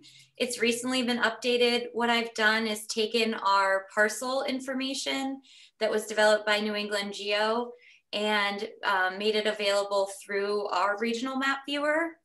So that's available publicly right now to access that. If you're on our website through this little icon right here, you can see the contents of the map. And then each town's parcels is available. And additionally, there's some pretty general parcels that can be used for planning purposes. The memo that's in the packet outlines each parcel. I do want to note the property owner information has not been included, so no parcel property owner is available through this public website. And additionally, that it's just a work in progress. Right now, I do have some additional parts of the project that I'd like to continue on. For example, add open space mapping from HVA rather than what we're seeing from the state, and then include political boundaries and our regional trail map viewer as all. But right now, it's a great planning tool if any land use administrator or any municipal staff wants to speak with me further on how we could take these maps and further develop information, be it for planning purposes or just for demonstrative purposes, absolutely, please let me know. There's plenty of overlays that are available through DEEP, the state as well, that I'm working to get up there. So this will be a regional planning tool should the need arise. Any questions on this?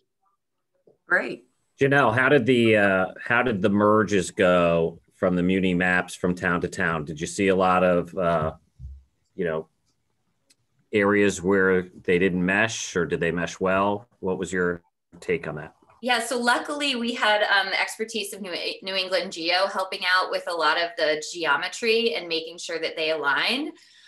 She did see there were some mismatches. I have a memo for each individual town and could send that out with the details of where there was a lot of discrepancy and where there wasn't. But in this case, as far as digitizing the parcels, we mostly saw the difficulties from towns that may have never digitized their parcels. So we were scanning tax maps at one point in time and then digitizing them. And that was truly where most of the discrepancy lied. Mm-hmm.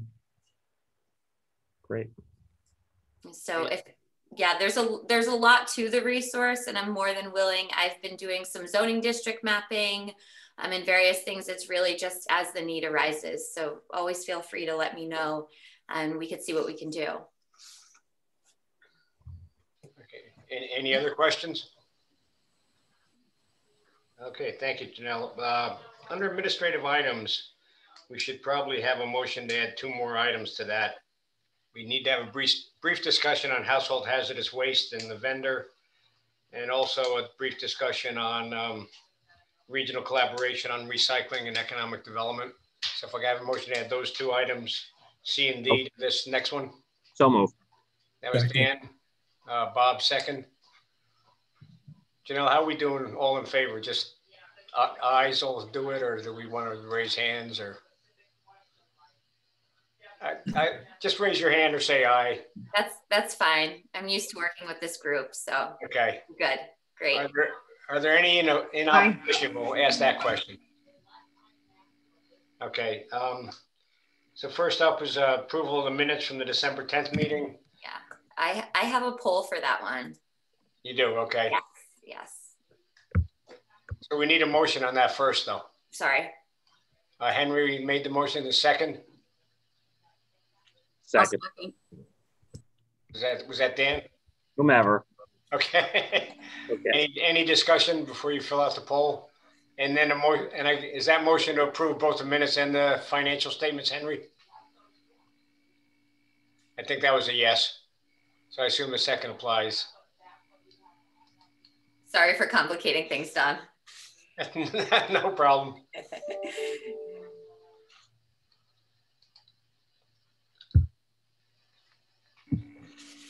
Tell me when you have the results.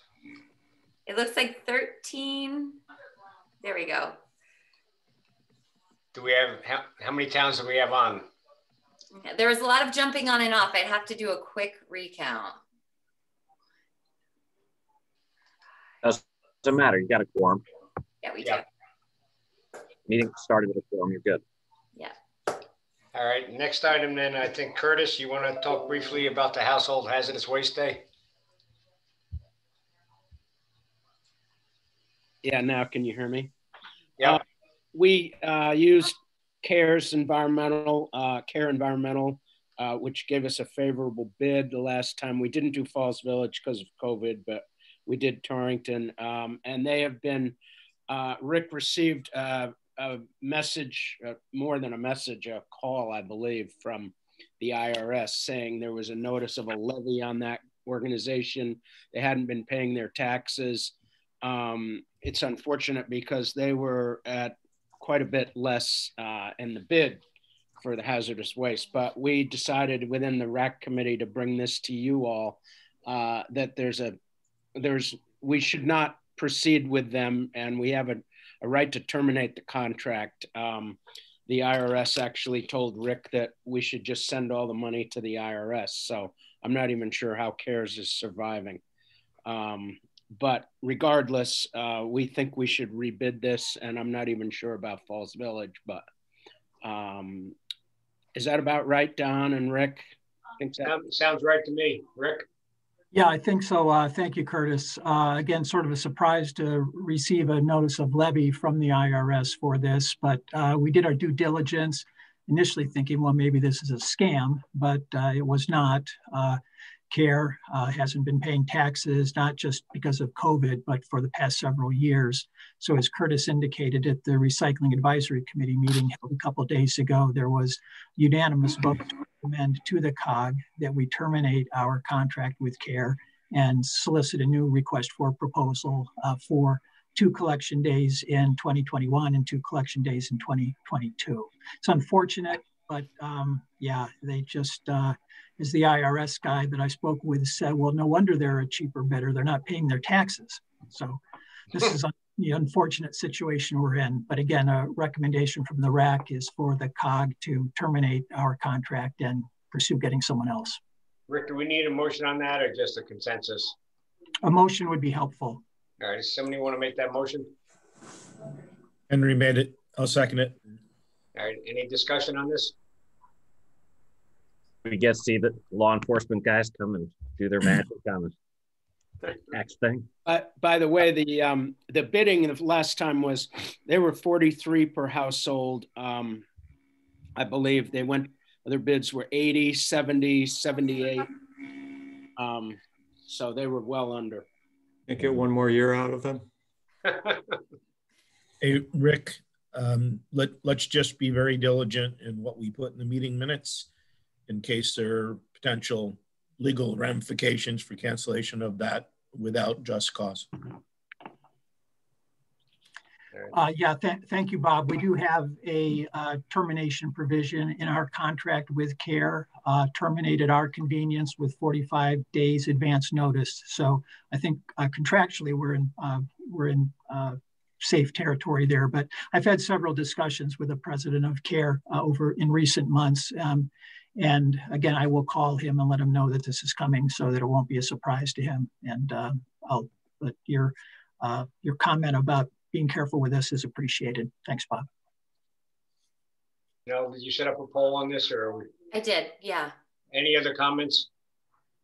Do we need a motion to invoke the termination clause of the contract first, or are we there already? No, we just had a motion. All right, I'm ready then. Did I miss that? No. No, it's on the table. There we go.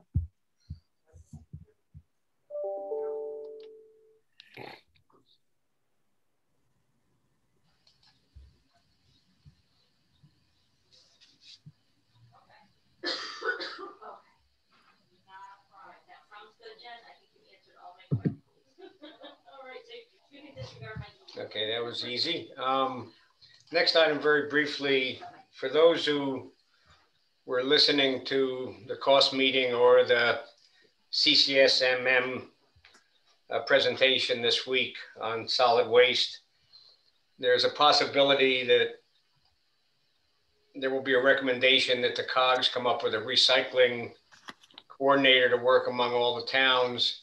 There's also been some discussion of whether it would make sense for the COG members to collaborate on an economic development coordinator, consultant, whatever.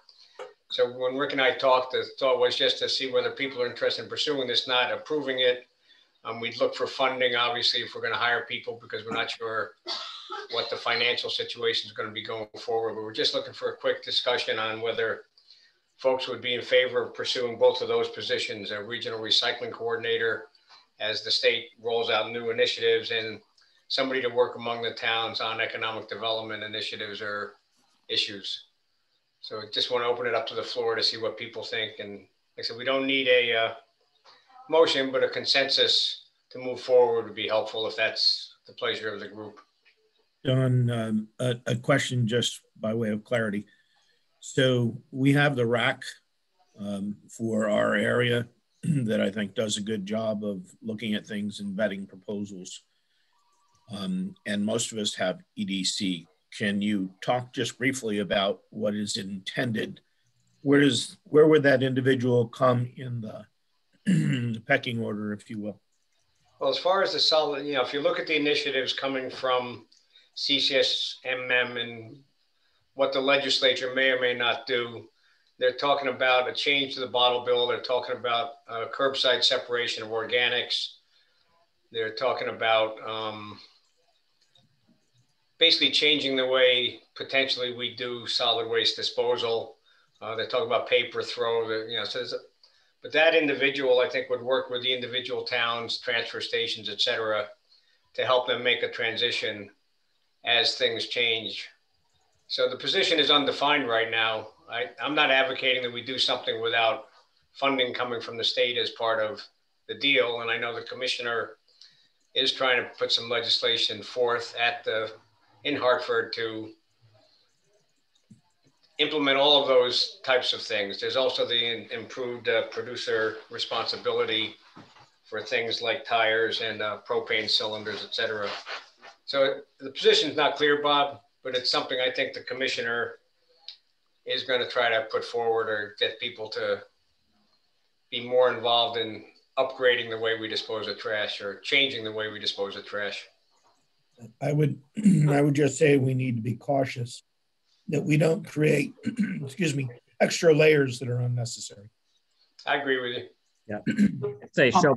Bob, I might mention that Commissioner Katie Dykes is planning on attending our February COG meeting and can maybe expand a little bit on the recommendations of that CCSMM group that is coming up with these recommendations.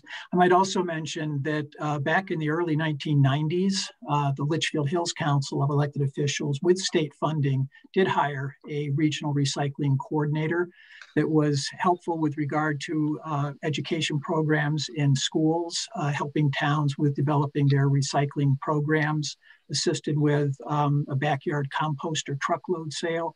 So it has been done before. We had that person for a couple of years until the state funding ran out. Then again, the decision was made not to continue to support that position. But I think what's being looked at is housing that person at the COGs in Connecticut if each COG is to have one with state funding. So again, I just mainly wanted to mention that Katie Dykes will be attending next month's meeting and can talk a little bit more about that. And I would just caution, not that the state has ever pulled the rug off from underneath us with funding, because they certainly have never done that.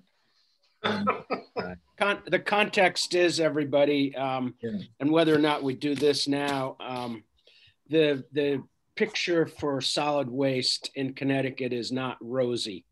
The markets for single stream recycling are pretty well collapsed. The burn plant that many of us use has a very limited lifespan, and there are just some big issues out there. Whether I don't know what we do about a regional coordinator, but down the road it may be helpful to have somebody coordinate things, because it's pretty complex, and there were hundreds of hours of testimony in in the recent webinars that the state put out. And we haven't really seen their summaries yet, but Don has been very, very capable in representing us, but it's a lot of work. You're way too kind, Curtis. Don, the other thought too is I think we should think beyond just recycling into really what one of the big things is reducing the amount of solid waste we're all putting out. Yeah. If we are considering a pay-as-you-throw or whatever it's called, then if a regional approach to all that would make a lot of sense as opposed to just a local thing. So again, I just think the time has come to maybe work together, even though nobody has any time. So maybe it's time to get somebody else to help. But wasn't that the point that was left unanswered? I mean, there was a large discussion on reducing recycling and pay as you throw, but it didn't tell us where the remaining MSW was going to go. And we heard Matt Ritter say that they were not going to support funding for, redoing the plant at Mira. The question is, where's it all going to go? Unless I missed it. You can't keep sending it to Pennsylvania and Ohio forever. No, I get it. We're all looking for answers of where it's going to go. We can talk about reducing the amount we're going to be dealing with through recycling, which is great. But I realize Hartford doesn't have enough employees, but they don't have someone they can assign to this. Adding more people to the equation just kind of gripes me when we know what the problem is. It seems like the state ought to offer a little help in here somewhere. To answer Dan's question, though, which is a good question, I actually have a phone call with the commissioner at 1 o'clock today, because all of these great initiatives are going to take 2, 3, 5 or more years to come into being, even if they get passed by the legislature, because I know Torrington, for one, and other towns have tried the pay-per-throw and the residents voted it down. So the first thing that's going to have to happen is that the legislature is going to have to do statewide edicts, because it's not just Mira that's in trouble, it's everybody. But the problem is the next 1 to 5 years or more, we don't know what we're doing because the state's not supporting rehabbing that plant. They're objecting to transferring it out of state. And their vision, I was trying to pick the right word, is that when all of their initiatives are in play, the total waste generated by the state will be reduced by 30 to 40%, which can be handled then by the other waste energy plants that are in existence with Mira going away. But those waste energy plants they're only a couple of years behind the Mira plant in terms of being relics or antiques or whatever.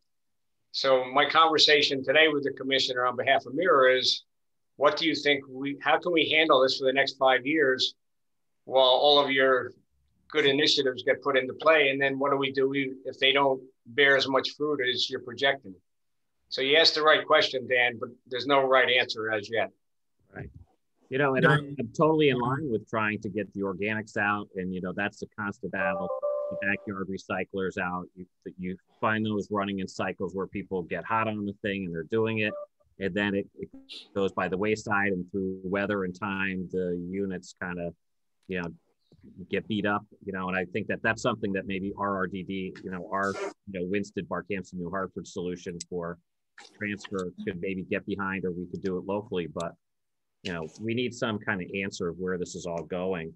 And really, when you talk about the amount of money involved, it's kind of hard considering the amount of towns in Mira to hear them say they're not going to support $300 million when that's equivalent to a high school that might go to any one city. Here you have 70 towns that need to get together and demand action, because this is a funding initiative that is for half the towns in the state. We need an answer. We need it pretty damn quick. So, and I'm all for the recycling. Well, the other part of it is that Hartford wants that land returned to Hartford so they can develop the waterfront for economic development and recreational purposes, et cetera. So sometimes you have to be careful what you wish for. Hey, Don, just quick on that, because I gathered that undertone from yesterday's meeting that Hartford covets. That's not an undertone, Bob. Do we own that as a public entity, Mira? Mira does own it. So as a quasi-public agency. Quasi. Can we ask 200 million for it? So I was going to say. Well, see, the first thing is that Mira as an organization has a 5-year actually 5.5-year commitment to handle the waste from 51 towns, which right now is a third of the waste generated in the state. So the board of directors is taking that commitment very seriously, because now the problem is the cost is going to go up for a variety of reasons, which is a longer discussion. But the offer of disposing the waste from the 51 towns, we have contractual obligations till middle of 2027. Cool. And I think all the towns expect that that commitment will be met. Yeah. Unfortunately, the economic viability of that commitment is what's in question. And then where does the trash go? And for how long will Pennsylvania and Ohio and upstate New York have landfills available for Connecticut waste? I think it's crazy. Good luck with your conversation. I know at the cost meeting yesterday, I had asked, you know, just to bring it up again, I know the legislature said no once, but would they, you know, consider bringing it back up for discussion? And all I heard was crickets. And then finally, Ritter did say, no, we're not doing it. And it was pretty blunt. I must admit, somebody said I was on the Channel 8 News with that question. You were? Really? You're becoming popular in the news. Thank you. Don, just a sidebar. I don't know. The follow-up wasn't, where's it going to go, Mr. Ritter? Where's it going to go? Is there an option to have, since Hartford covets our location, is there an option to have a different location elsewhere? Well, somebody would have to raise their hand and say, we have a piece of property in Goshen that could be used for waste energy. I was actually thinking of Barberstown, but. No, but you'd have to have somebody who has a parcel of land. You'd have to get it permitted. You'd obviously have to deal with residents who don't want it in their backyard, et cetera. We used to hear that a new site would cost $600 million. Well, that's the new technology, or the newer technology, waste energy.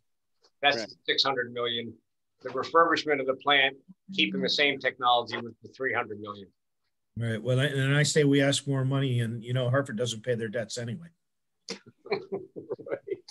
All right. So I guess we'll save this for the commissioner for the next meeting. Yeah, I think that's right. Yep. All right. And as far as the economic development, that was just, it came up in passing. I think we can sit on that for a bit too, until we see what state funding looks like and whether they're interested in helping.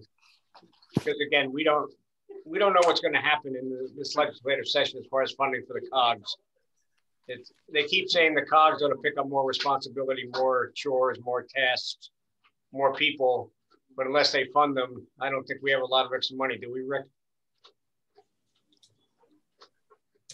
You're muted, but I saw the no. No, we saw no. Yeah, no, we do not. All right, that brings us to any town-by-town updates or other business. I guess we'll see if there's any hands raised, if anybody wants to share, rather than go around the whole room. I would just put out there, you know, there's a lot of emails flying about information requests, and I think some of them, I don't know whether they emanated from Jean or Denise or whatever, about the state partnership plan. You know, I'm always tracking and keep an eye on cost of healthcare. I find those requests a little bit easier if you throw us a little bone about, you know, if you're saying you're saving money, where were you and what were you getting? And what did you go to? And now what do you pay? You know, throw us a bone on what the data was, because everybody's plans are so different. Some people are in the high deductibles. We're in a PPO. You know, we've got Brown and Brown telling us that Litchfield County was a little bit higher, not worth the changeover for the plan that we had yet. But I'd like to see and be able to know, you know, based on the cost of a single, a plus one, or a family, and what y'all are paying, you know, co-pays, et cetera, that do it. So if we're asking those things, maybe people can put in a little bit more data so that when people respond, we all get a better summary. And to Dan's point, we are a large group because we have 6 or 7 towns in their boards of education. So I don't know what our actual number is, but I suspect we're well in excess of 250 people in that group or higher. And that makes a difference. 700 employees in that cohort. Is that where we are now? Yep.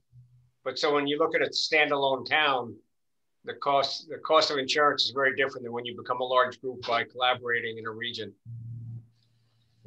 And maybe just a quick update from Rick on where we are in our budget process as we, as municipalities, start thinking about drafting our budgets here. When are we going to have a draft and executive committee and bring it off to the board? Yeah, I've been working with Darlene and looking at anticipated sources of income and expenses for next fiscal year. We'll be scheduling a meeting of the executive committee, Bob, in the next couple of weeks. My recommendation based on what I've reviewed is that we are in a position to maintain the 80 cents per capita. So I think, again, I feel comfortable with that recommendation for next fiscal year, but the executive committee will be reviewing that information as well. But I think as at least a working number, be thinking 80 cents per capita. That's going to be based on the latest public health data on town population too? Correct. Yep. We base it on the most recent Department of Public Health estimates. Anybody else have anything they want to raise for the good of the order? I just wanted to make a quick comment. This is John Simonselli from Greenwood's Counseling Referrals, because I didn't have an opportunity earlier. I didn't want to interrupt the vaccine discussion. Just very quickly, I just want to keep the group updated on the mental health and the addiction crisis that we face out here in Litchfield County. And it is unfortunately very, very strong. And since COVID started, the problem has only gotten worse. Last year, we had 1,200 unintentional drug overdose deaths in Connecticut. This year is expected to be worse. We're waiting on the medical examiner's final report, which should be out in February. But for our region, for Litchfield County, just since Christmas, we've had 17 overdoses and 2 deaths just since Christmas.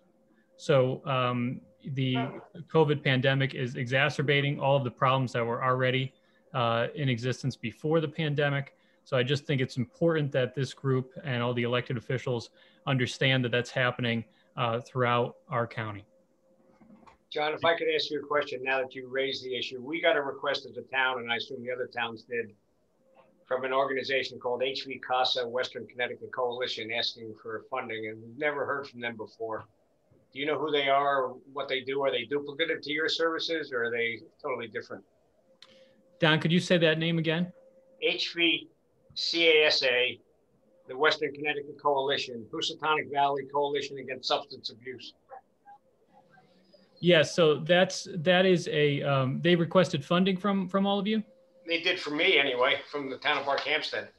Okay, all right, that's interesting. Yeah, I mean, that's kind of a convoluted organization. It's their mandate is prevention, and their mandate is also to write a report each year to the state of Connecticut that advises them and makes recommendations on the mental health and addiction needs of the various communities in Connecticut. So I'm not sure. They don't have a very strong presence in Northwest Connecticut. So I can certainly look into that for you a little bit more if you'd like. Yeah, they're based in Danbury, and I just never heard of them before. And all of a sudden they're asking us to provide funding, which Town of Roxbury is involved with them, our prevention council, the hanging chat of your group. So we are actually active with them. Yep, their focus is more prevention and then reporting. But yeah, good group, but you know, I'm obviously not, you know, I'm biased because I also request funding from all of you too. So, you know. But you know, if anyone has questions, I'm very involved. Greenwoods is very involved in trying to address the opioid epidemic and the mental health crisis that we face. I'm involved in a lot of the initiatives trying to address this issue. Unfortunately, everything we've done is inadequate. You know, we just every year we try to do more, but we're starting from a place where we never really provided enough resources to this issue. And so we're starting at a deficit, and each year this gets worse and worse and worse. So I just feel like it's, as you know, an organization that gets funded by many of you, I feel like it is our obligation to just keep you updated on this problem. So I'm just gonna pop in from time to time here and just try to keep you updated. And if anyone wants more information, please feel free to reach out to me anytime. I appreciate that. And the work you're doing is very critical to everybody. I would leave you with one thing, Don, also that follow up on that comment I made to Joe DeLong in terms of preserving municipal aid. Everybody just got finished with their audits. So you just know what you paid in education. And I'm sitting here with my 2010 audit. So of course, while we're all talking about different things, my education spending is up 19% since 2010, and my ECS funding is down 6% since 2010. And I think that's powerful data for the legislative committee and Mike and I and Bob when we go in to submit a letter on behalf of the COG towns, because I guarantee you every town here is seeing the same thing, where when we hear this hold harmless, hold harmless, hold harmless, you haven't held us harmless. You know, we're all down over a 10-year period. We're seeing this, and this is a straight line correlation to increase in property tax that needs to be solved. And they need to hear it from us in unison that this is not acceptable. We need help here. And the COG towns are all being treated the same way. There are no winners in our COG. I guarantee you there's nobody here saying, hey, I doubled in ECS over 10 years. You know, we need to put together a little bit more data to support and help the folks that go into Hartford, or at least submit some testimony in writing to say, hey, we need some more help here. I'll trade you my 33% reduction in ECS. See? Yeah. I'm surprised your education spending only went up 19% in 10 years. That's pretty good, Dan. Well, it's still, you know, the tax bill is the tax bill. Oh, no. Right? Absolutely. So, all right, anything else we want to discuss before we adjourn? No, I'm good. All right, well, thank you I'll all. make that motion to adjourn if we're ready. Sounds good. Thank you all. We'll see you in a month, and hopefully one of these times we can actually do it in person. We're not quite there yet. Thanks, everybody. Thank you. Thank you, Don. Thanks, everyone.